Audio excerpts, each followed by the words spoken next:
Thank you, Tony, and good morning, ladies and gentlemen, in the room and connected in Twitter sphere, YouTube, etc., etc. It's a great pleasure to be here and open the first session of the user forum after the introductions by my esteemed colleagues. This is the hardest session of the user forum, and I'm going to tell you for why. First and foremost, we're reviewing a year we have all lived through. So it's very difficult to make this interesting for you and different and give you some information that you individually don't know from your own perspective. It's also difficult because it's the first session and you're concentrating, which is great. I appreciate it. Thank you. But it becomes a challenge there as well. And because we're reviewing something, it's very difficult to do that without slides. EUROCONTROL, I think, is renowned for producing PowerPoint decks all of the time. We've got a PowerPoint deck. On top of that, there's a fire alarm to go through, and as Tony's just referred to, we'll take a pause when it comes and listen quietly to the fire alarm drill. And after that, we've got lunch immediately after this first session. Please don't mistake the fire alarm for the lunchtime bell. That would be embarrassing for us. But we're going to try and make it entertaining for you, and we're going to try and make it interesting. And so instead of doing 90 minutes with myself and my colleagues on PowerPoint slides reviewing last year, I am so pleased and very grateful to, in due course, introduce our external panelists. You can see them to my left there, who are going to be in a panel session after we've done the mandatory PowerPoint slides that we need to do. But it won't be 90 minutes of that. So from the Ops Division, I would just like to do a brief introduction. I would like first and foremost to extend my thanks to every individual member of the team in the Operations Division here at EUROCONTROL for their hard work during summer 22, but also in anticipation of their collaboration and working together on that joint challenge for the network this year. In the Operations Division, we have 4 critical areas. The Operations Support area, training competency, crisis management, and so on. The area itself is led by Mattis Bierdenheider. You will see him tomorrow. The Airport Unit, led by Vincent Trev, works very closely with the stakeholders, airport stakeholders in the network, as well as with us in the Operations Centre. The Network Management Operations Centre and the Post-Operations Analysis area, led by a capable group of 6 ops managers, one of whom is here representing the Ops Centre, Daniel Desjardins, and he will be speaking very shortly as well, so thank you.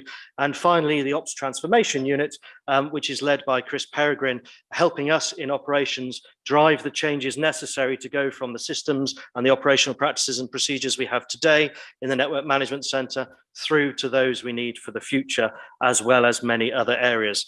By which point, Chris, that's your cue. I'd like to hand over to Chris Peregrine for the first part of this review of 22. Thank you, Stephen, and thank you very much for that comprehensive introduction. So I'm going to go through a few slides. I'm going to try and keep it relatively high level and relatively statistic free. But I just wanted to give you an overview of how we saw the network in 22. The statistics that we see will be compared to 2019. But I think we've made a decision from now on that we will not compare to 2019 when we look at 2023. That will be compared to this year as we move forward. Those of you that attend our weekly review meeting will recognize this slide. This is now for the whole of the year, red delay, ATFM delay for 2022 compared to the green of 2019, I apologize. There you go.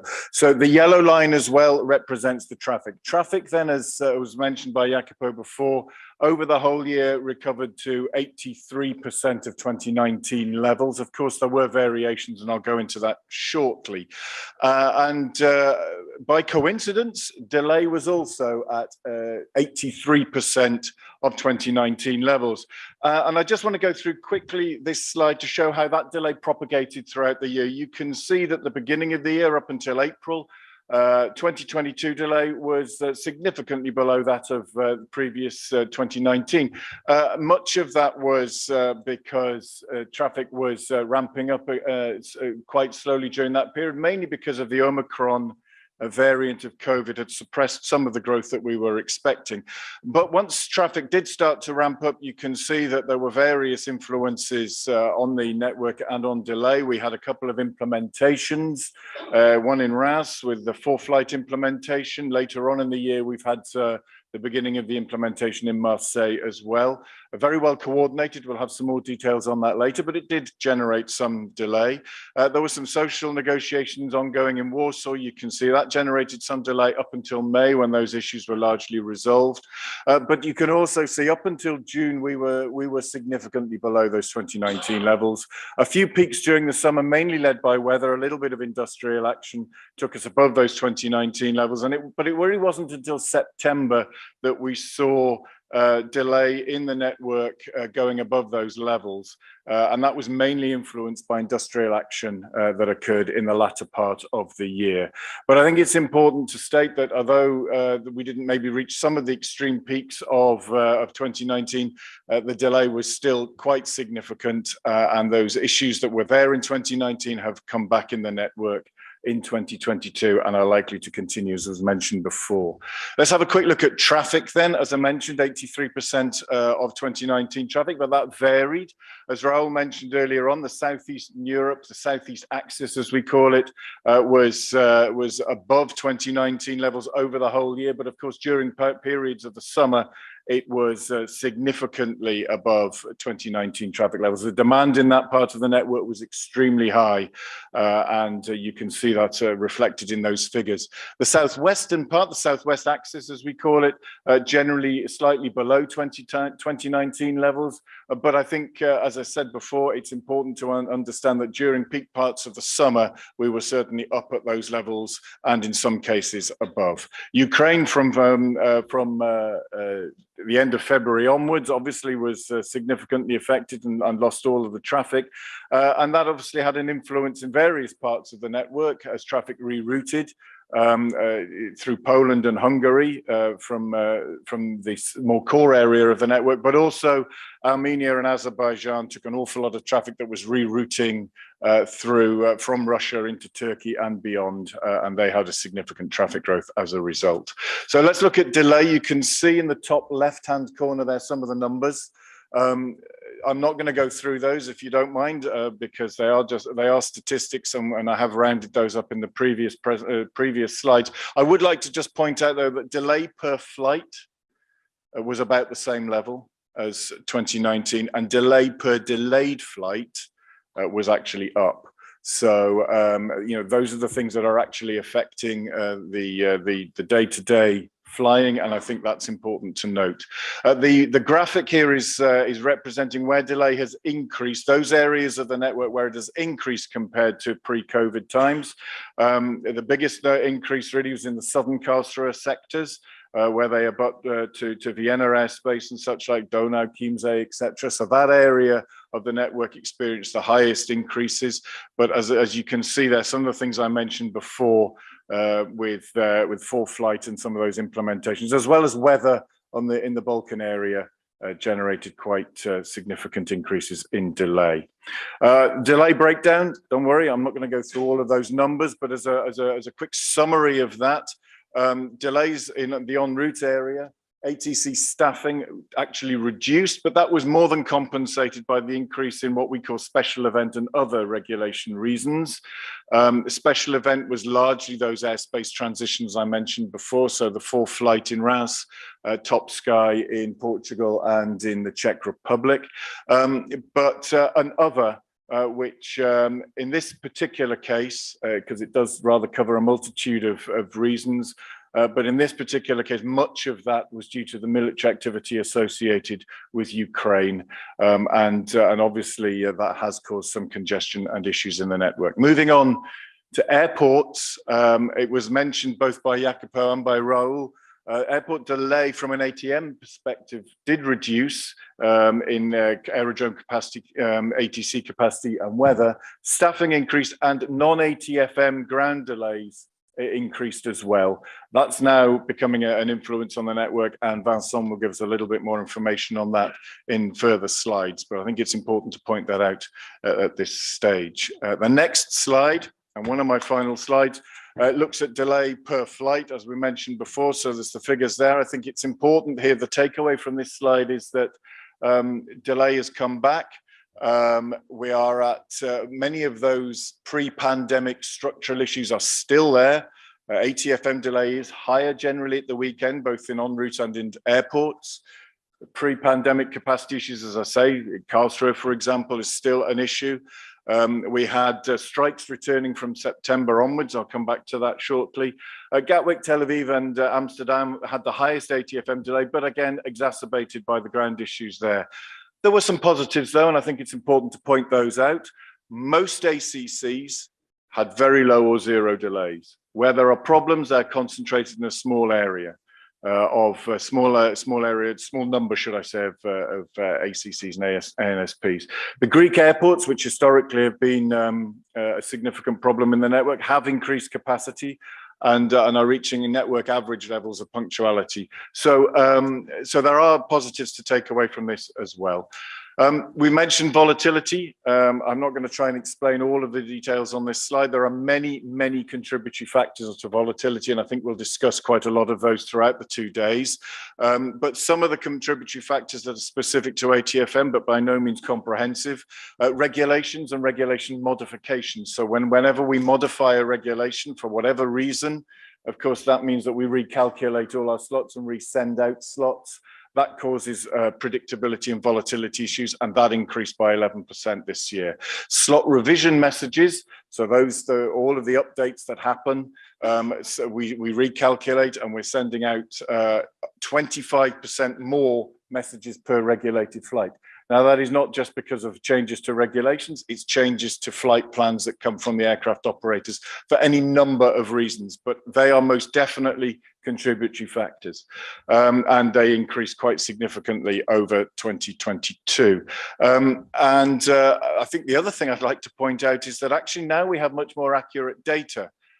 This is something that is not necessarily new, although since the pandemic, and we have much more accurate ADS-B data and from further away outside of the network, then we're now updating our profiles much more. We also, of course, have CDM, and more airports are coming into CDM. We have much more information. We're updating our profiles a lot more. But the better reflection of reality is actually the downside of having all that accuracy. It does show what is already there, that volatility, that lack of predictability. It's something that's going to present a real challenge to us going forward, and hopefully we can have some discussions on that shortly. Coming very close now to my last couple of slides, you'd be relieved to know ATC industrial action.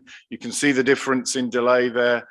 So obviously less, but I think it's important to point out that it was really from September onwards, and in fact the industrial action mentioned in this, depicted in this slide, shows was actually higher delay than anything in 2019, and most of you will be well aware that this is continuing into 2023. It remains a significant network issue. And then we're looking at rocket launches. We had earlier this year, although planned initially towards the end of last year, we had our first commercial rocket launch that we were closely involved with. In the Southwest approaches, a satellite carrying rocket was launched from a converted 747. And you can see the airspaces that were protected there. A lot of coordination going with all of the involved states, as well as the network manager. This is a blueprint for the future. There's going to be lots more of these, but the coordination and cooperation, although it was a lot of work, it worked extremely well. Now, the launch itself from an air traffic perspective was very successful, unfortunately, due to technical issues. Of course, I think we're aware that the actual satellites didn't deploy, but in the future, we will have many more of these launches and we need to prepare for them. We also, of course, what goes up must come down. And there was a number of re-entries of satellites. This is something that we worked with the Spanish, with the French to try and mitigate the potential impacts of that. So various zero rate regulations were applied. You can see the significant number of reroutings, the delay and the problems, delay to many operators as a result of that. We also had regulations applied in Marseille airspace, which generated some issues. First of all, because they were applied quite late stage, and also they caused problems with coordination with the Italians. The point here is that we need to look at how we better coordinate for these events. We need to look at how we manage risk for these events, and they're going to continue.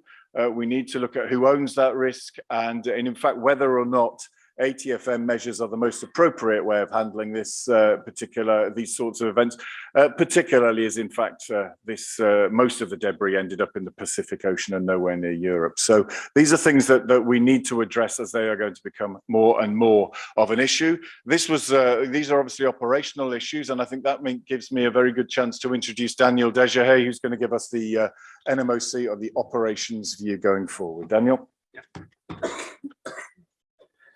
Okay, thank you, Chris, and good morning, everyone. So I will try to share with you the NMOC point of view for last year. So yes, traffic is back, and so I have to push maybe on that one. Yes, traffic is back, and operations are back. So and that means associated to it the usual constraint of the network, which resulted in capacity issues, staffing issues, and to a less extent 2022 weather issues. But what we felt different this year compared to 2019 is an additional complexity in the network. And there are several elements for it. So the first one is obviously the traffic growth. Another important element is the situation over Ukraine. Then there have been as well a lot of significant NHP transition plan that have an impact on the network. And then what we call the post-COVID resilience in ATFM personnel, and I will develop this just after. Considering the traffic growth, in fact, although the figures for 2022, it's 83% from 2019, in fact, the traffic recovery didn't spread equally in geographical areas and in time. If you check on the maps over there, the countries that are in a black color, in fact, represent the traffic level where we reach 100%. It's mainly along the southwest axis and the southeast axis. But in some countries over the southeast axis, we're even well above 100%. Another thing that we noticed, and it happens most in the second part of the year 2022, is that there is a slight decrease for flight demand on the southwest destination, and then slight decrease on the southeast destination. One element could be that the price increase overspend due to inflation and crazy energy. But that's something that we need to monitor. We're not sure yet about it. The next element is obviously the main topic, the situation over Ukraine. So the non-availability of the Ukrainian airspace plus the traffic restriction over Belarus and Russia, in fact, resulted in more or less 20% less available airspace for airline and forced many flights to unload the neighboring CCs. So that created a complex situation. Also, we noticed a huge increase of ad hoc military activity, mainly on the countries along the border with Ukraine, but not exclusively. And then from our perspective, we had to manage quite a lot of, to create, in fact, quite a lot of restriction and monitor them to comply with the NOTAM publication and or the EU or EASA requirements. That was a complex work done mainly by our colleagues in the flight planning unit.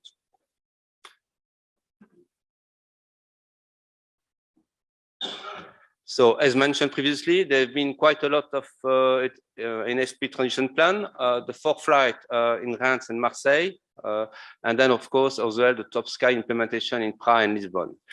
Just much more recently, and the OPS implementation will be in March, but as well, there was this ICAS live trial in Munich in December. Okay, post-COVID resilience in ATFM personnel. So, in fact, that's what we call like this. It's a kind of something that is kind of resilience that we have noticed in all areas. It applied to us as well, where the ops staff seems to have lost a little bit the best practice, the operational as well, the procedures, and sometimes a little bit the expertise. Part of this as well, a lot of staffing issues still related to COVID, but not exclusively. Sometimes simply there were not enough staff to cover and to cope with the traffic demand. So in NMOC, what did we do in 2022, or at least what did we do differently? And I would like to insist on differently. So first, on our support to NSPs, obviously, like in earlier, we support the transition plan and the major SPS design project.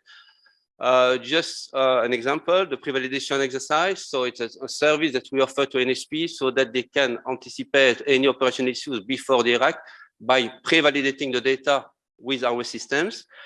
Obviously, during COVID time, it was reduced to a minimum, but we developed a way to continue the service. It didn't stop using a remote access to the systems. And in 2022, we saw a huge increase compared to previous year in the number on hybrid mode, so sometimes remotely, sometimes on site. But what we try to make different now is try to engage as well the CFSPs and the airlines with us to support the data validation so that they are not caught by surprise at the Iraq cycle as well. The second element or measure that we did differently, I would say, and that's thanks to the support from ECD, Razvan and Stephanie team. We, NMOC, were involved at earlier stage to prepare the transition plan of many NSPs. As an example, for the SNA, the FORFlight in Reims and in Marseille. So we could bring our pre-tactical and tactical element to the checklist preparation. And one of those elements was eventually to offer the possibility to host them inside, to have their support inside in NMOC during the first phase of the transition plan. That we did with with Reims first in April, then Marseille later in December. And in fact, it was a unique opportunity for them first to bring their local expertise to us, and at the same time for us to share with them the network picture, and as well to show them the impact of their action to the rest of the network.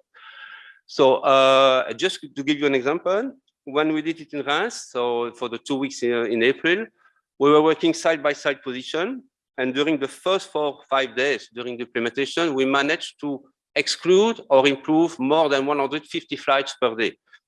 That's something that we'll never achieve by phone or by B2B. So obviously that was a good win-win, not only for the SNA and for us, but for the rest of the network. And that's something that we would like to promote, and we will talk about it later this afternoon for the next year to 23. Support to aircraft operator, yes, the situation over Ukraine was quite complex, and we had to provide a better assistance to airlines to avoid and to comply to the deregulation process as well. We continue to provide, obviously, rerouting and manual action on delay mitigation. We continue to provide assistance to critical flights, just to tackle the crew hours or the night curfew. That could be done via the help desk or the hour hotline. And we hosted quite a lot of training and familiarization visits as well on request of the airline. The support for the airports, 3 main actions. This was done mainly to our airport function in NMOC. So first of all is to monitor the adherence to airport slot. So first checking already at the flight plan to see if the ETA was corresponding to the airport slot. And from there, we try to track the flight along the day and to make sure that this flight will arrive on time. The first rotation optimization to avoid, obviously, reactionary delay.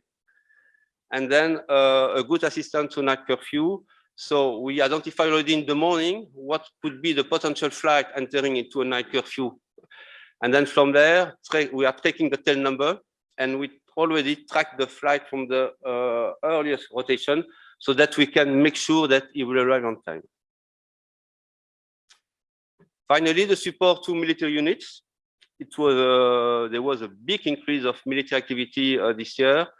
So in total, 88 military exercises in 2022. So that represents more or less 60% of increase of military movement in Europe, if you compare with the last 3 years. And as well as from the end of February, our Milo, in fact, was seconded to NATO Aircom Ramstein to facilitate the IFR GAT traffic on the military side. Finally, thanks to our manual action, we managed to keep our target. So at the end of the year, the delay saving was on the en route side 11.6, which represents more than 2 million minutes of save. And then the airport delay saving was at 8.6, so a target being 5, and that represents 358,000 minutes of saving. Thank you very much.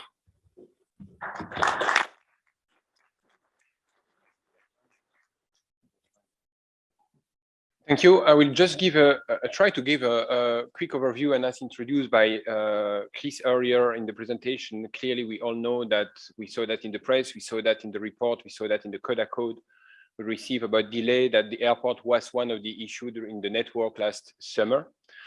I just focus here on the sorry, top 40 airport. Why? Because it's also actually accepted that the very small airport have suffered less of the issue on the ground because of it's just obviously easier to deal with 2-3 departure an hour than to manage a bigger hub, including connectivity and long haul traffic. So if what you see here, it's a comparison between May to September 2019 and May to September 2022, trying to allocate or allocating, in fact, all the delay for the top 40 airport in 4 main categories. Of course, you can find many more in the reporting we have, but this is interesting to have this helicopter view. First, you have the reactionary delay. We'll come back on that. This is a big yellow box on the right. You have the reduction of the ATFM airport related delay. This is a gray box. This is a significant reduction. Also a consequence of basically the en route regulation that protected the airport. You have slight increase of the regulation en route on the departure delay in the airport, and a quite significant increase of ground delay. What do I mean when I refer to ground delay? But it's essentially what's not reactionary and what's not ATFM. Why did we look at that? It's really because we know that, and for many reasons that will be certainly discussed this morning, essentially staffing had an incredible impact on the airport efficiency in terms of ground handling, security, baggages, at all levels in the airport. That was a challenge, and that was really something that was relatively new. It was in the system before, but not at that magnitude. So we focus on that one to have a helicopter view and try to understand what's going on into a black box, so-called an airport. We, by the way, refer to ground delay and not airport delay, because we absolutely acknowledge that this cannot be associated to airport operator. Essentially, it's many things happening in the airport. This is airline schedule, ground handling, customer airlines, connectivity. So difficult to point out anyone specifically here, but globally, we have this airport box and we have a late departure. And as I said, we try to exclude late departure that are resulting from regulation or late arrival. We can obviously not blame an airport or a system on the ground to fail in departing on time when you arrive late. And the same for the regulation. And when we do this, we end up analyzing absolutely all flights that took place between May and September 2022. And I give just an example of a flight here, Iberia going from Charles de Gaulle to Madrid, scheduled at 8:20 to arrive in Paris at 8:20 and arriving at 8:13. So basically absolutely on time. However, leaving at 9:34 in place of 9:05 without any regulation. So that flight was on time, was not regulated, was no issue in the sector on its route to Madrid. However, it departed with 30 minutes delay and arrived with 11 minutes delay at destination in Madrid. As I said, this represented more or less, it varies from airport to airport, 40 to 50% of the delay we observe in departing in the top 40 airports. And when we look at the shape of this evolution of ground delay, we had on the left 2019 evolution. This is relatively stable, around 5.5 minutes per flight. And we had in 2022 a very significant peak reaching up to 11 minutes on average per flight in the top 40 airport early July. It improved all along July and August until September, when we had a massive rebound. Or here it's not that visible, but if I take that line for a specific airport, we know that in many airports, the staffing that was improved during the summer stopped early September. And we had incredible peaks, sometimes even higher compared to the peak we saw early July in this location, what tend to show that the problem, at least in September, were not totally solved. And that's obviously a matter of concern for next year, even if we absolutely acknowledge we were in touch with most of the airport to debrief on this statement that was recognized, analyzed, and many actions that will be visible in network operation plan have been taken by the airport for improving that, but obviously that will be a challenge for next year. If we put that on a map and we look at the airport that generate this ground delay, without surprise, again, that was something very visible. It was UK, essentially, Netherlands and Spain. And when you see in green, this is the one where things went reasonably well. But when you look at where this delay end up, this is another picture. And you see that many airports in the south suffer from late arrival generated by others. So this is exactly the kind of situation you try to avoid. Obviously, the reasons are known. Staffing was one of the biggest one. It will be partially, hopefully completely resolved for next summer. But we have to follow that carefully and also listen to the different actors to understand the reason for that, understand how it can be better anticipate and taken into account in the flow management. That's close my overview of the airport, and back to you, Stephen. Many thanks, Vincent, and also to Daniel and Chris. So now we turn to the point with 4 minutes to go, give or take, before the fire alarm kicks in, to move to the panel discussion. And as I said right at the very start, introduction of this session, it's a great delight to welcome users of the network manager services, stakeholders in the network across all of the major areas here today who have very kindly agreed to become part of the panel. If I could ask Daniel to come down and join us at the front as well from the NMOC perspective. I guess like me, you can share in the glory of the DG seat. Yeah. I can assure you all it's exactly the same as the seat you're seated upon. And we'll get underway with the panel. And I'll ask the panelists, if I may, starting with Graham, just to walk around and introduce themselves and to give themselves a few minutes just to give you their review, their feedback, their thoughts of 2022. So with greatest pleasure, you can see the names there. I won't read them all through. Graham, over to you. Thank you, sir. Thanks, Stephen, and thank you. It's fantastic to sort of be here and see everybody. I'm clearly going to get cut off by the fire alarm, which may not be a bad thing for most people here.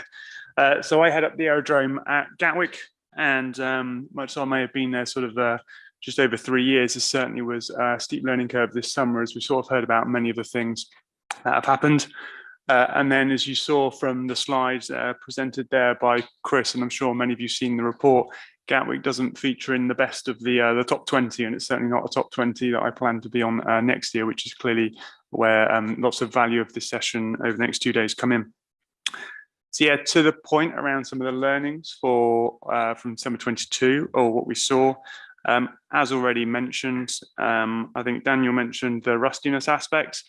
So absolutely, that scale of skill fade and skill gap across our industry and our ecosystem was certainly probably larger than maybe understood at the time. And then the level of mitigation needed to be put in to ensure the safety of our operations then potentially led and increased to some of the outputs that we then saw there, whether that's through spacing, RT, and many other things.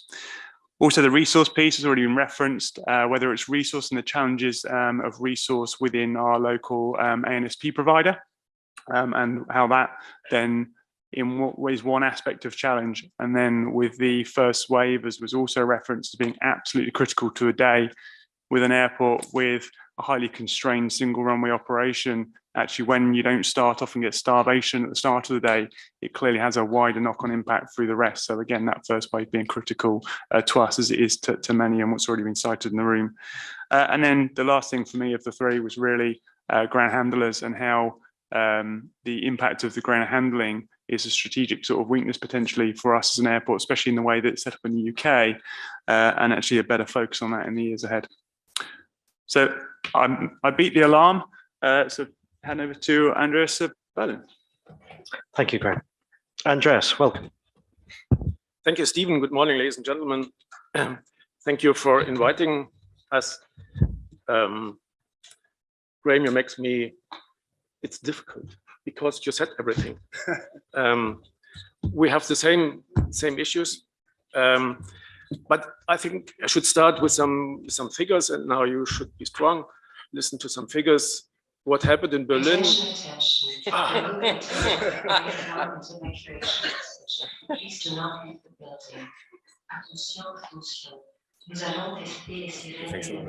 Yeah.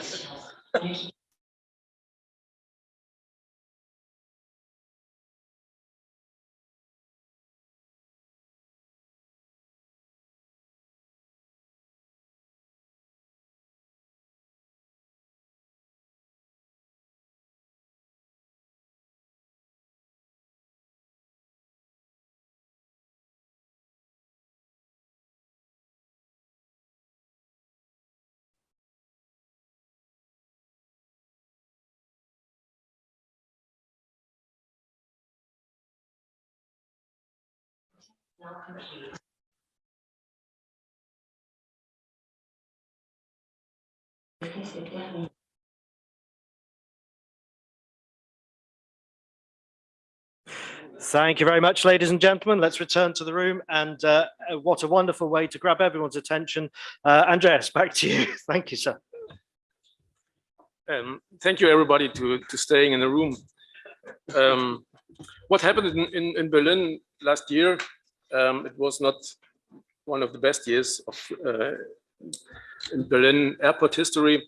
We had 165,000 movements and around 20 million passengers, and we have now 60% of the level of traffic level before COVID of 2019. We are on 60%. This year we expect a growth by 20%. We are quite sure that this growth will come. That means that we will be end of the year still 20% under the results of 2019. Last summer schedule, I think Vincent mentioned it, we had a punctuality of 61% of all departed flights. It means 61% of all departures were on time. This is not a good result, and there have to be some changes. We have found some topics. What was the reason for this poor result? At the end, there are three quite simple topics. First one is you've seen it on the slides, the big number of inbound delays. So we've seen half of our departure delays is caused by late arrival. This depends from this terrible war in Ukraine, and as long as this war goes on, I think we have to live with this situation. So this topic is like it is, and we all hope that this terrible war will stop as soon as possible. Second topic, this is, you mentioned it, staffing level. Last summer we had a lack of nearly 600 people in the operational services at the airport. 600 people left their companies, service providers, after COVID. So we had to make the business with a total of 600 less. So we said, okay, now we will start recruiting programs, making it together. But reality is aviation world and airport world is not so attractive as it was till COVID. So simple example, when we gave a job on the market, in the past we had between 200 and 400 applicants. Say, yes, I would do this. Today we have for the same job 20 or 30. And minimum half of them, there's no need to invite them because they can't do it. This is a terrible situation. We don't have an answer. We are increasing all activities for getting people. We are quite happy to might have enough stuff for this summer, but it is not a solution for all the future. It's a critical point. Next point, next topic is this, you named it, more accurate data. Last summer, we saw that we had a lot of changes in flight schedules. We name it short time changes, and it brought everybody in big problems. And I have to ask you, please do not, or please do your schedules as best as you can. Make no politics with these schedules. Many airlines, are selling this golden package. They are going to ground handle, they are going to airports and say, hey, you can have this number of flights, this huge number. And they say, yeah, okay, but give us a good price. Everybody is doing good price. Then the big golden package was not a good package. And if they're coming next time and say, hey, give us a good price, you will get a platinum package. They say, yes, I will do nothing. And you got a good price. And at the end, then the flights are coming and we are missing the stuff and we are missing all this. We have huge problems at the ground handlers and we have huge problems with security. So these are the points we have to work on. We need a very detailed planning, and this detailed planning should be fixed minimum with 1 month in advance. You should know nearly every service provider has due to shift systems and all these labor things, they need 2 weeks to change shifts for the staff. They need 2 weeks. And if you change the schedule before, this brings problems. We have to look more detailed on the first wave operation, and we have to look more details on the night curfew. These two issues, I will reflect your slides, are the main issues for our futuring cooperation. Thank you. Thank you very much indeed, Andreas. It was very interesting, and I think from the stability perspective, that's absolutely key to all stakeholders in the network. So changing the focus slightly then from the ANSPs, I'm very pleased to welcome Andreas. Thank you, and over to you, sir. Thank you, Stephen. Good morning to everybody. I'm also Andreas, and I'm head of operations and flow management of Karlsruhe USC. And first of all, we had a very special and exhausting year 2022 because of lots of unpredictable events. We've heard about a lot of that in your slides before. In principle, we had to handle up to about 90% of the traffic level of 2019. In peak times, we worked up to 140%, even higher in certain hours in individual sectors, especially in our sector group South. Chris, you mentioned it also before. And therefore, I regret being the one generating the biggest part of delay in Europe. We're not proud on that, but be sure we try to do or to get our very best this year to get as far as possible on the left-hand side on your outcome slide, Jacopo. So therefore, there are lots of subjects mentioned which we had to deal with last year. But one of the main things we are struggling still, or we had to deal with very badly, is our personal staff shortage. So therefore, I don't know whether it's getting much better this year or not, but I promise we do everything we can just to get into a better situation as we had it last year. Another point which we had to deal with was the shift of the southeast axis. So therefore, we had a lot of traffic unexpected in also our southern sector groups. And to summarize all of that, our year 22 was very bad. Getting into the hope that this year will be much better than last year.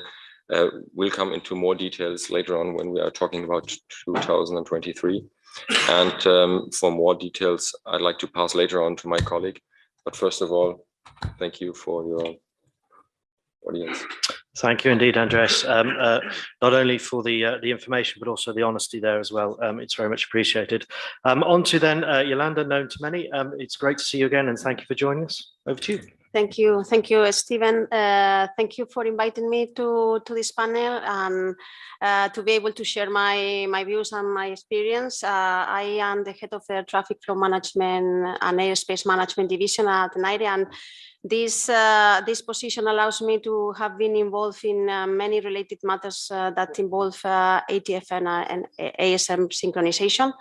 So I'm going to start one of my first learning points from this summer. I am sure, Stephen, that you guess which is the point I'm going to bring to the table is regarding the network disturbances caused by the new entrants.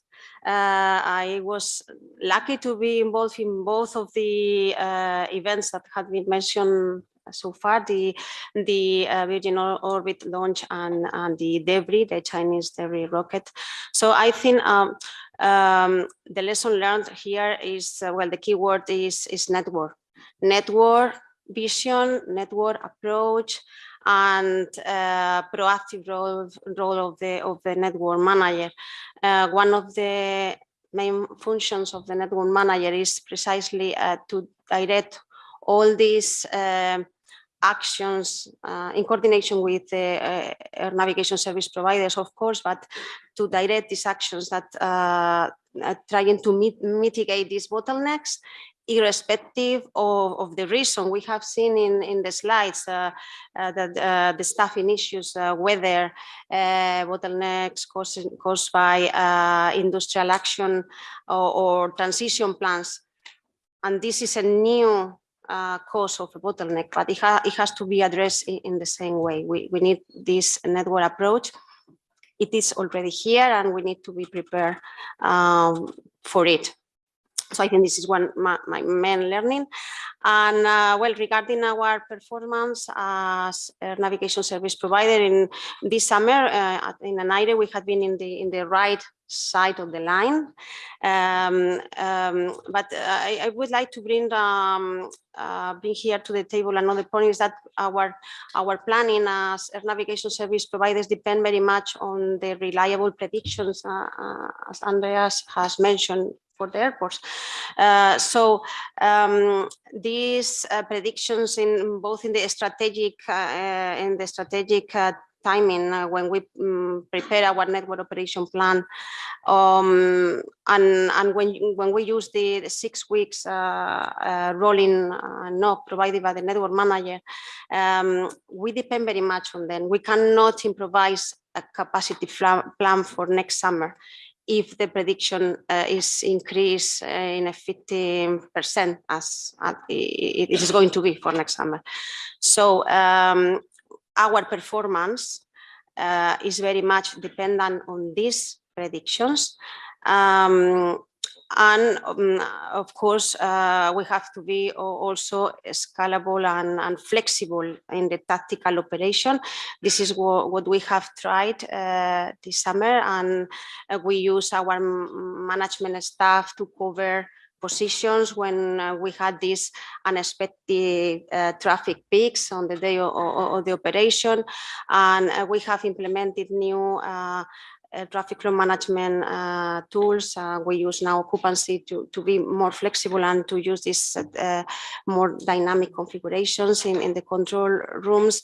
Of course, that the air navigation service providers have to be flexible and have this be scalable. But the point I wanted to raise is that we are very, very much dependent on the traffic demand predictions.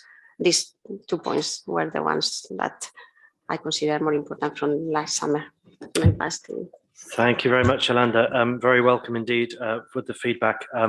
Thomas, good morning still to you, and welcome from Brussels Airlines. Over to you. Yeah, thank you, Stephen, for inviting us here. So I'm Thomas. I am CA liaison officer for Brussels Airlines, responsible for the OCC and navigation office and ATM. Maybe to start with some figures from our side. Last year we had 54,000 flights. We transported 34 million kilograms of cargo, and as we are a passenger airline, we transported about 7 million passengers. So as a small airline, all by all, I think we did quite a good job. However, we saw mainly on-time performance not at the level that we wanted to have it, and as such the regularity was also certainly not at the stage we ever have seen before. Even 2018, 2019, which were also very heavy summers, the regularity was not that bad as we had it last year. The main reasons for that were mainly going into an airport without delay and coming out with heavy delay, as the colleagues from the airports already told themselves, mainly also related due to staffing issues with the handlers, with security and so on. But also looking at staffing, it was also for the airline itself very difficult in our own OCC to find the right people. But next to that, also in the whole company, meaning pilots, cabin crew, ground staff as well. It's very challenging times to find the right people. However, there are plenty open positions. And on top of that, we had to face many strikes in several countries around Europe, but also internally, and national strikes in Belgium as well, which didn't help at all. And in some cases, almost all operations were shut down for the whole day. And we had several cases of that last year, which certainly didn't help at all for the good numbers. So that's, I think, my main keynote for you. Thank you very much indeed, Thomas, and very grateful that you're able to join us today. And to our next airline representatives then, we have two colleagues from Air France, Nicolas and Raphael. Over to you, gentlemen. Thank you, Stephen. Good morning to everyone.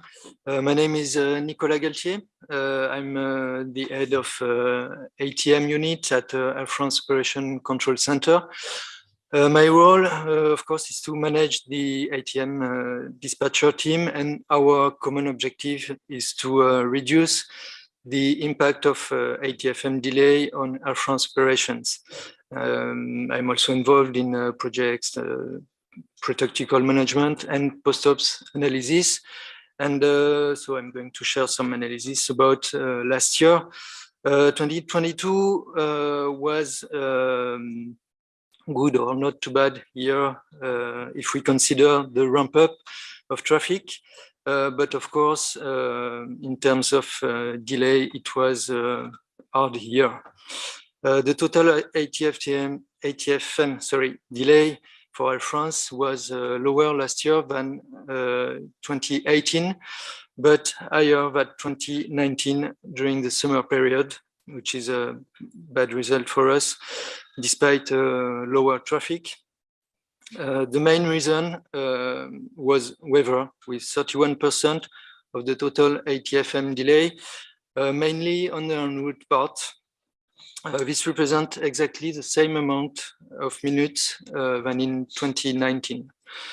The second reason is ATC capacity, with a slight increase compared to 2019, largely due to traffic shift towards Southeast axis, and side effects on Paris East ACC, Reims, and Karlsruhe, as you all know. ATC staffing is the third reason, with an increase by 79% compared to 2019. I don't talk about the strikes, you did it very well. Special event, in other words, the implementation of 4 flights in Reims ACC, in ex-ACC, also Top Sky in Portugal, has generated delay. I don't mention the amount, but anyway, this shall be soon compensated by the higher capacity offered in the next months or in the next years. In the end, as a result of that, our delay per operated flight has increased by 22%. And our delay per regulated flight has increased by 25% compared to 2019. And this is, of course, the sign of higher complexity and network still under pressure. I just finished with a couple of positive points for flight. First, I already talked about it, but we've noticed a very good cooperation between DNM, DSNA, DFS, MIWAC, Skyguide, airlines, and other stakeholders that I probably forget. We've had also very good preparation and a good support from the NMOC and DSNA. I can just say a few words also about green aviation projects that are still that are ongoing or still expanding, such as CDO, contrails avoidance, and dynamic RAD. And now we're looking forward taking the benefits of these projects and these implementations. And I let the floor to my colleague Raphael, who will be very helpful to answer your questions. Yes, hello everyone. Thanks, Stephen, for giving us the floor and all of us to express what has happened for this summer. I'm Raphael Herol. I'm the head of ATM and CNS development within Flight Ops in Air France, and I'm also the head of the CESAR program within Air France operations. To be honest, I could have, from what I've heard, I could have seen the glass half empty, saying to you, all of us, guys, what has changed since 2018, 2019. But basically, I also see the glass half full. Because there are some good thing that I see happening in a network and in our house of aviation. I think the signal evaluation is really taking place, and I really adhere to what Mr. Jacopo Priscinotti says at the beginning. I see some good projects going on that are delivering for the summer. We could go through many projects that help the operation this summer, but I will take maybe some two that are special to my heart. The first one is really the implementation of the free route airspace that is ongoing within the European airspace, and we have seen also the benefit this summer regarding the way that the eastern part of Europe could have been reconfigured, sorry, in a few days and weeks, and we discussed about this with Mr. Bucorio. It's a huge challenge that have been made in 10-15 days. So that really see that the free route was some good progress, good benefits.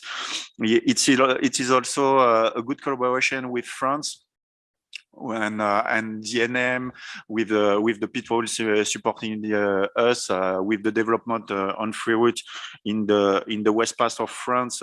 We have made some good experiment to enhance the efficiency, the vertical efficiency, and thanks to the free route and all the work that has been done by Bordeaux, by Brest, but also many other actors there.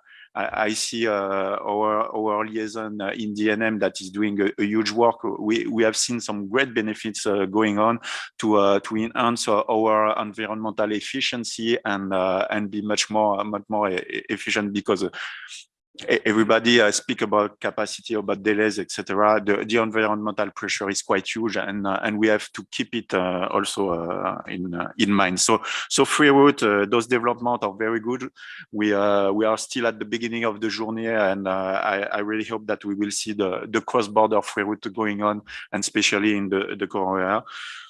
The second pillar also that I see very promising, we always speak about predictability, volatility, etc. And we have seen something coming like the ADAC extended point profile, and the fact that the connectivity between the aircraft system and the controller position is enhanced. We see that trajectory-based operation is not anymore something virtual, something that we speak in the books, but today it really shows some really promising things, like we have seen, for example, in Maastricht, where the fact that the controllers get better information from what is happening in the cockpit, it really helped to enhance the operation. So this is also some big projects that are coming thanks to the CESAR framework, thanks to the involvement of all the operational actors, and we really hope that in 2023 we will continue this work. We will push this trajectory-based operation forward, especially on the AF6 part, and that because the solution to our day-to-day problems, some of those solutions are there. It won't solve everything, but we need to continue and to work more closely in this single value chain. Many thanks. Thank you very much indeed, Raphael, and for reminding us that despite the challenges in 2022, we can still look positively on many of the coordinations and collaborations that occurred, and not least with the glass half full, reminding us that it won't be long till lunchtime. Not finally, but from the external speaker's perspective, it's a great pleasure to welcome you, Holger, from DFS. Over to you, sir. Thank you very much. Hello, everybody. My name is Holger Schneider. I am an operational supervisor at Karlsruhe UAC, and also still active air traffic controller. And I have for many years now some special tasks in the flow management and capacity topics that we are faced with in Karlsruhe. Thank you very much for having us. I think it's a great opportunity, a great chance to give you an insight into our point of view, into our or the things that we are faced with. And in addition to what Andreas said already about the proceedings of 2022, I would like to give you a little bit of an operational insight into the issues that we were facing. So first and foremost, I agree to everybody, and especially to what Andreas said. It was a very demanding and challenging year that we faced because of not only what we expected from our own issues that are well known in the community from the past years, but also from the external factors that suddenly we found ourselves right in the middle of a lot of things.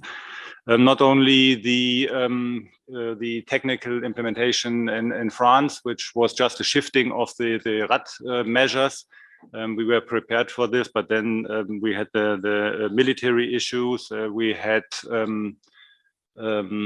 legal or the tariff issues on the east, on our east border. A lot of traffic shifting, and the major thing for our operations was the military demands that were just changing on a daily basis. So it was very difficult to adjust to them on a pre-tactical base. The pre-tactical planning was still possible, but proved to be not very stable on the day of operation. And this created a great issue to us. In addition to this, I mean, this is a takeaway for us as well. It is very difficult when you're faced with a situation for the first time, and you have a group of about 50 people, 35 supervisors, and about 15 flight management colleagues to pass on information, to pass on a reliable information. Experience that you make today is probably not very valid for tomorrow's operations, but I mean, everybody tried to make the best. And yeah, I think this is for us a takeaway that this way of communication needs some kind of improvement. But on the other hand, I mean, this situation was developing. And once you had a good feeling about what is the best way of dealing with things, situation has completely changed. The circumstances have changed, and then basically you start all over again. So this was very difficult. I don't want to go on for the rest of the day, which I easily could. The main 2 points that I would like to point out is still, this is nothing new to us, but 2022 showed it very clearly. Collaboration is key for us. It's no longer possible to do it on our own or among the ANSP community. Collaboration with network manager as well as with our neighbors, with the customers. It is simply not possible to try to solve a problem on one end and not affecting another one and creating big problems there.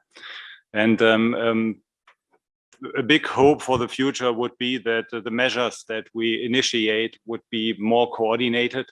And I guess this is a technical issue because it all sounds very nice and well that it's possible to simulate, technically possible to simulate your actions, but in the heat of the moment, it's just firefighting then. And you depend on tools that are easy to reach, that are easy to use and give reliable information, and some kind of a better way of coordinating with the neighbors who are affected as well.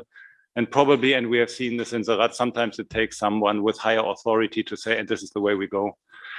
This is one point that I would like to point out. And another point, just from the daily operations, and this has been mentioned many, many times today already, it's the instability of the traffic prediction. The non-adherence, I mean, this sounds so blaming. This is not meant like this. We know all the problems and the issues that lie behind this. Our takeaway for next year is to create our sector boundaries, our operations to be more resilient to the main areas where we are most affected. But the instability is killing capacity. The reaction, I mean, once a flight is airborne, ATFCM, like there's not much we can do. But if it doesn't stick to the plan, then everything falls apart. So to prevent everybody from saving your soul and always having to plan extra capacity, which is not then being used in the end, we all need to look into this and we all need to show some dedication to this topic. Thank you very much indeed, Holger, for that introduction. And then not separated in spirit, but physically from the panel by a few yards, Daniel from the Network Management Ops Center again. Hello. Hi, Stephen. Very shortly, because you know already, I share my view already from an MOC perspective. But as an operation manager with my colleagues, in fact, basically our main role is to make sure that we deliver, that MOC deliver the operational service they are supposed to do. But this time with the objective to raise a little bit the performance. So we are really looking at this. And aside my normal operational task, I would say that I've supported for the last 3 years now senior management and to negotiate with trade unions for a better organization. So we will be moving, and I will expand it a little bit later this afternoon, to a better structure, but as well with much more flexibility from our staff. So that should help to go in your direction as well and to increase our performance. Thank you, Daniel, very much indeed, and to each of the panelists. Now, I'm mindful of the time. We, of course, have prepared some questions in advance, but I'm very keen that we don't just do a rehearsed session of just questions. So if anyone in the room has a question they'd like to ask of any of the panelists, then now is the time to raise your hand or indicate otherwise. While you're thinking about how you'd phrase your question or who you want to answer your question, we'll pick off a couple from our list. Panelists, if I could ask you to be brief with your responses, just to allow people in the room to ask any questions that they have.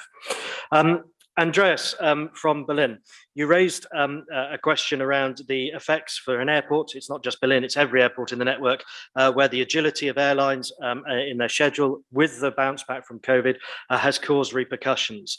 And what I'd like to ask the panelists is, what was your impact on your stakeholders? So that was an inbound impact, but what was your impact on your stakeholders of the actions in 22, and what were you able to do about it, if anything? Let's start again at the beginning, perhaps Graham, from your perspective at Gatwick Airport. So lots of issues coming in, lots of late flights, issues airside and landside that are out with Gatwick's control, but what effect were you having into the network that you perhaps could have done differently or dealt with differently? Yeah, absolutely. So I think as we talked about some of the resource challenges, so some of the impact piece we had certainly, we had some challenges in our local ANSP from a resource perspective, which you'll see within the delay aspects. Now with that, we were working clearly on a plan of improving that and changing it as we go forward. That certainly was something that probably from an airport control piece that we certainly had impact of going onwards.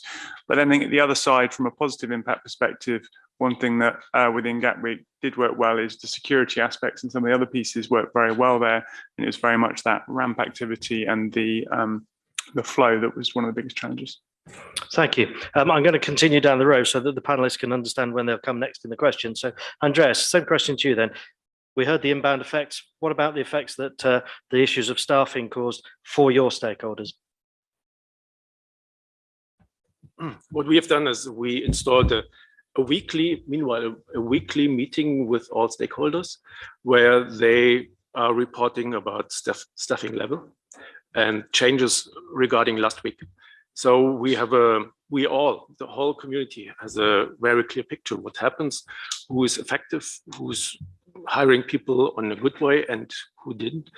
And in this meeting, we are changing all the details about schedule and the changes in the last 7 days.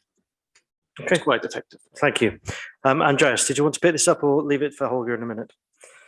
From your perspective, so obviously the delays that were caused through Karlsruhe, do you want Holger to pick it up, or do you want to pick it up yourself from the DFS perspective, other issues that were caused to your stakeholders?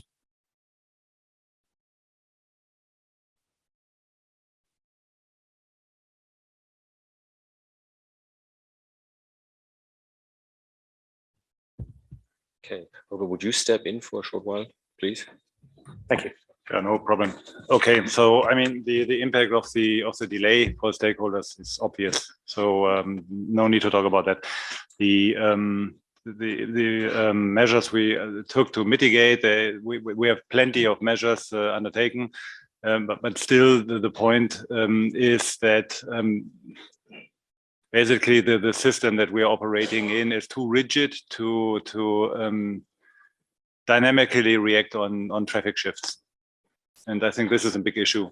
So when the traffic predict is showing us a demand in a certain area in our ops room, I mean, we have now 4 sector groups, and the traffic actually is appearing in a different area. We are not flexible enough to shift the stuff to the other area because simply of legal issues in terms of licensing and all these things. I think this is a problem. And apart from that, I would say there is,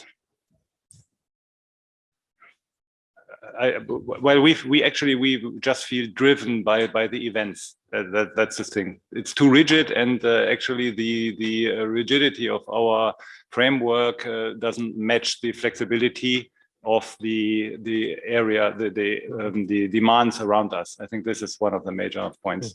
Thank you. Thank you. And then to Air France, coming back down the line then, from your perspective, obviously you were affected by industrial action, you're affected by the other perturbations in the network. What effects, though, did you cause to some of your stakeholders, so the ANSPs? What sort of feedback loops did you have with ANSPs and airports to ensure the very best performance in 22? And I'll leave it open for either of you, of course. I think for us, it's quite...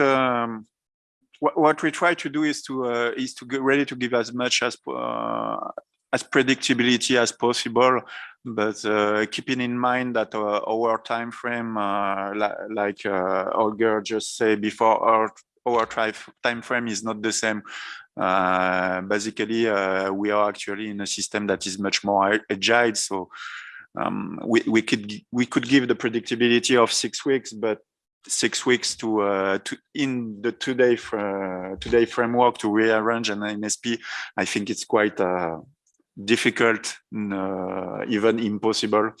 So and for us, it will be very difficult to go much further. We are speaking about the 8-week rolling plan, but the further you go, the less predictability you have, and also at the end of the day, this is our customer, the European citizen, also that want to have this kind of flexibility. So we need to find a way to have better prediction in this, and I want to stay optimistic, and I truly believe that with the introduction of INM by 25 and the help of the technology, the artificial intelligence, maybe also we could have some improvement in the predictability by observing some trends coming from the citizens or those kind of things. Thank you. And then perhaps from Brussels Airlines perspective, Thomas? Yes, yeah, for us, yeah, we certainly had our own industrial actions, which, yeah, were not helping towards the others, or maybe sometimes it did, because the handler was more able to help other airlines on those days. On the other side, we had some initiatives with together with the airport and with the border control in Belgium, federal police, to look on how we could optimize the passenger stream, the throughput to the border control, because that's one of the major issues in Brussels. And yeah, we tried to find a sustainable way on handling it and to speed it up in some kind of way, because it's really making a lot of delays for our long hauls, with a cascading effect, arriving late again the next morning. Sometimes we have to skip one leg in between to avoid flight and duty time regulation.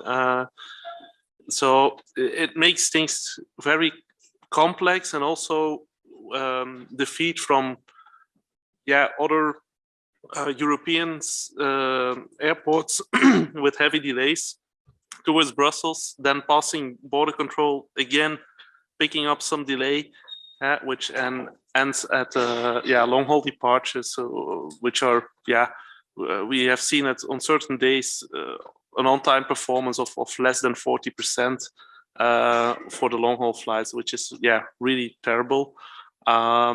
And for sure, if you pick delay, it's bad for the handler, because they also have other customers to serve.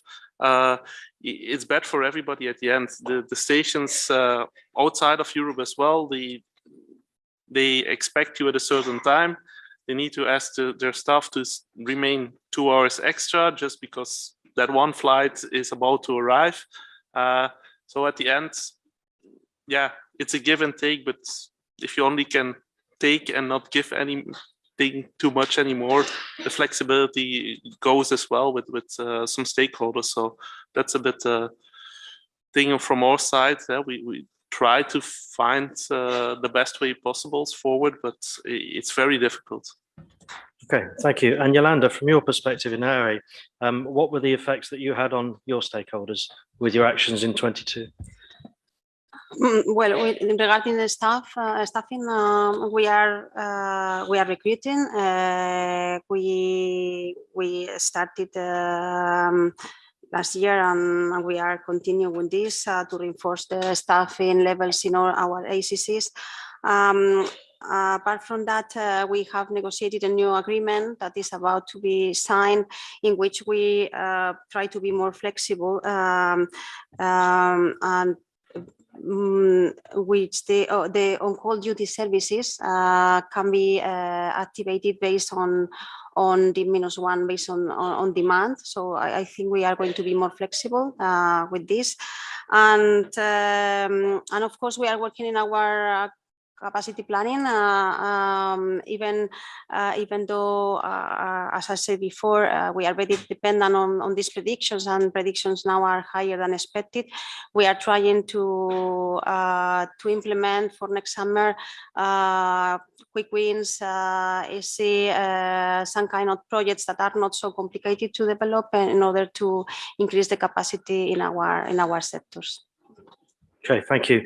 And then finally, Daniel, from the NMOC perspective, when things were tough in 22, What did we do about it? How did we help the stakeholders? What could we have done differently? What would have done differently? I'm just joining now a little bit Olga when he mentioned that indeed we prepare a very good plan for summer 22 with the stakeholders and the ECD division. But what we didn't do in NMOC maybe is to prepare with you dynamic alternative plan. So I want to say that sometimes we should have done maybe a work to identify some RAT measure that could have been eventually dynamically disabled, not that we have to think on the day itself, but we prepare this scenario altogether, knowing that this plan, obviously we knew after that what would be the bottleneck sectors. We could have prepared scenarios as well to offload them tactically with the coordination with you.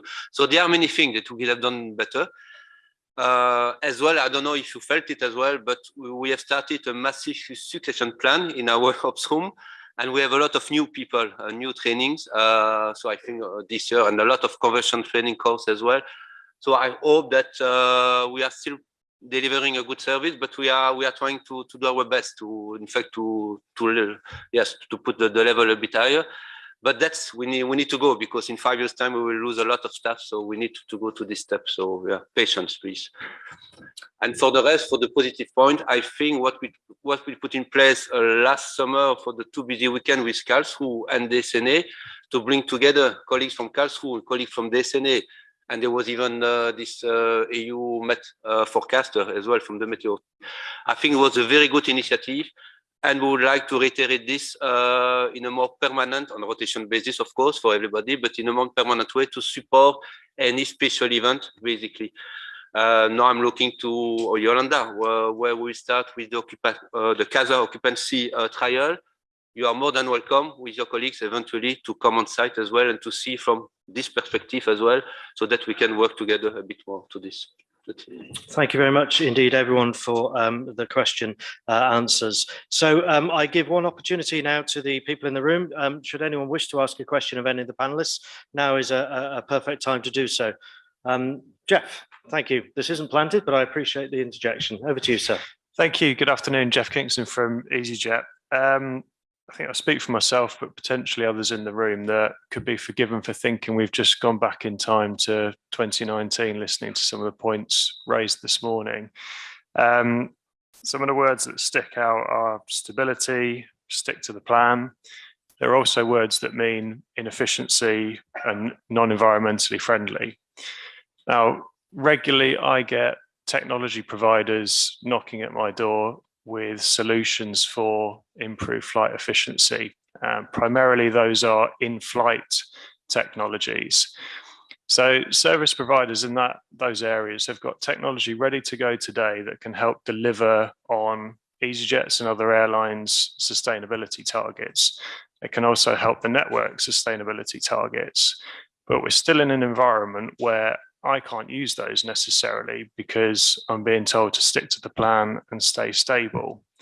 So my question is, I guess, to the ANSPs is, when will I have an environment that I can use those technologies? Or worse, what will you do and how will you cope when I start to use them? Thanks, Jeff. Yolanda, thank you. Yes, thank you for the question. In fact, it's something that has been worrying me for some time now. So this, predictability and this dichotomy between flight efficiency versus delay, I think it's something that we should bring attention to the fact that our KPIs are interrelated. And now that we are preparing for RP4, this is something that we need to address because sometimes we cannot improve delay and efficiency at the same time. In fact, in the majority of cases, this is the case. And we need to avoid these contradictory messages that we send sometimes, because not only last summer, but for many summers now, we launched this campaign for flight for pilots and air traffic controllers that we need to stick for the plan. Pilots don't have to request for shortcuts, and ATCOs don't have to provide shortcuts. So what we are saying to our ATCOs is you don't have to improve the flight plan. You don't have to improve the efficiency of the flights during summer. So in parallel, we have our national plans. In fact, in Spain, we have a national plans to improve care, in which one of the points is in fact to launch a campaign so the traffic controllers can improve the flight efficiency, providing these shortcuts. So I think in a way this is a contradictory message, and we need to address this issue at a network level, and we need to, maybe we have to realize that there are in summer our priority is delay, and in winter our priority could be flight efficiency, and we can have a buffer for delay, or to have it in this, not as a priority as flight efficiency. So I think this is something that had to be on the table, that this dichotomy between delay and flight efficiency, and which are going to be our priorities, and I think this is a good debate that we have. Thank you very much, Yolanda. Holger. Yeah, I mean, that's a very interesting question. Also, but forgive my bluntness to say, I don't know, in the current environment as it is. The answer would be, if you're looking for a time span that is foreseeable, I would say the best solution would be we increase our staffing to a level where we can just open all the sectors at the major times. Then we can offer, hopefully, the capacity, but the problem is we don't see it coming. So I don't know if you understand. Today we are planning for the staffing level according to the demand that we foresee, and this is a trade-off between economics and the service that we can offer. So to provide a better service and reduce delay today already with all the problems that we find in the network, then I mean, we wouldn't have so much of a problem if we just could open all the sectors anytime, have enough staffing sitting around most of the time, which would be inefficient, which is it just costs money. There's the trade-off, and then we can do it. If we don't go to this wasteful system and we stick to a more economic approach, then I mean, somehow we need to deduct a figure. How many people do we need, and how can we pre-plan to this? And I fully understand that. This is why I already earlier said the whole thing of adherence. And so this is absolutely without any blaming. We fully understand the problems. We feel the pain in the ops room. We feel the pain around us. I mean, probably we are a little bit, I mean, we are probably a bit more pushy than others could be, but we also have the problems in the ops room, because everybody feels, everybody who is grown up in the SN air traffic control, in the ops community, is so much against the nature to have the possibility to offer a better level, to offer a shortcut, especially when it comes to environmental things. I mean, we want to perform, we want to offer the best performance that we can give the best service. But now we see from the post-operation analysis, security, safety issues caused by effects that are caused by service also. I mean, we have I mean, let's talk straight. 99% of our issues, of our overload reports, are caused by traffic appearing in sectors where we didn't see this before. Otherwise, somebody would have done a big mistake if we would see too much traffic coming and don't do anything. So this is the effect, and we want to protect ourselves from this, while keeping up a predictable capacity that we can offer. And I think this is the problem. Thank you, Holger. I think that's exactly right. I'm pleased to announce we have a very late joiner to our panel. Jacopo, the director, would just like to come in as well, Jeff, in response to the question. And I'm mindful too of the organisation and the time, so we'll wrap up very shortly. Yeah, also this George Bicolin afterwards. No, sorry if I jump in, guys, and apologies because this for me is a key topic, and I think what you have been presented is very clear, but I want to also go one step further down the line, because it seems here that there's a group of people that wants to, go against the environment or create longer routes. I think the ambition of everyone is to make the best trajectory possible ever, okay, within the given capacity. So if you have an environment which will be steadily growing in terms of more sectors, in terms of free route airspace, continuous improvements in operational performance, great. But now the pace of growth of capacity with the pace of growth of demand is unmatched. So we have a saturated environment this year, as I said, 15% more than before. And in this saturated environment, we need to make best use of this capacity. If we are not disciplined in the flight plan execution, let me be very straightforward, the level of capacity will go dramatically down. Why? Easy, because the sector loads will be unpredictable. There will be a reduction of the sector capacity. So in overall, a big damage to the possibility to have more capacity. And when you talk about the environment, if we would have, as we had, a situation where you are basically not discipline the flight plan execution, so the capacity goes down, you will have bottlenecks. And so we'll have to have measures to move the traffic out of the congested areas. And this is the measures we're doing. But if you don't do anything, the airlines organize, of course, correctly themselves in a non-organic way, in an undisciplined way, because every airline will replan autonomously in order to avoid 2 or 3 hours of delay because of this reduction of. And the outcome will be similar to 2018, where we had up to 30 times worst planning performance that we had the year after with the measures and with the more disciplined flight plan execution. So in a nutshell, the disciplined flight plan execution will guarantee, even if we will have a little bit more, let's say, rigidity in the system, will guarantee more capacity in the system, but also will guarantee within the given capacity and the given request demand of traffic, which we don't want to cap, of course, the best also environmental solution possible at this stage where we are.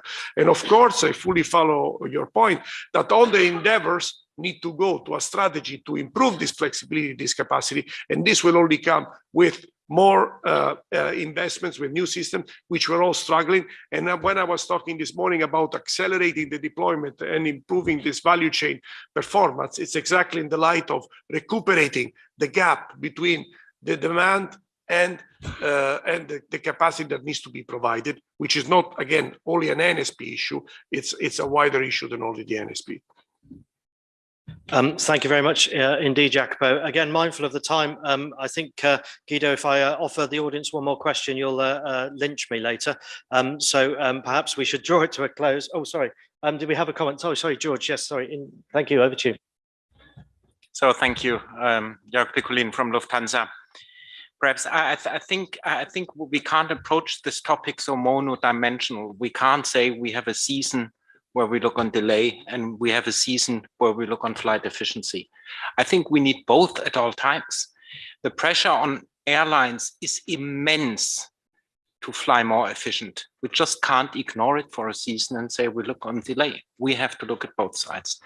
And I think, and then the colleague from Berlin said it from the airport, he said one of the main reasons he said why they had so difficulties is because of inbound delays. So when we stick to the flight plan and say we don't create any shortcuts, but we would be able perhaps to save 2 or 3 minutes on the way to Berlin, we would reduce the delay situation in Berlin. So the system is much more complex and much more intervened. And I'm just urging that we have to look at both sides. We have to reduce delays, whatever is necessary to do that. You see, and I'm very much in line with sticking to flight level adherence, but we have to have the flexibility to create efficiency on a day-to-day as well as airlines, because that is what is asked for us from the public and from our own companies as well. Thank you very much indeed for the interjection. When you start getting a wingman behind you, you know you're well over time.